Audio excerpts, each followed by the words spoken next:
finally freaking good to be back home. Diba?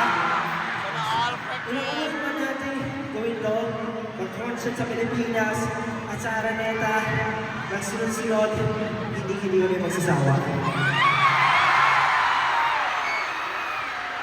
Okay, before we proceed, syempre, besides the reminders na walang matutulakan, alam namin, we are all hyped up, pwede po walang matutulakan, but at the same time, may mga phones mo or cameras na nakaharang sa live stream na cameras.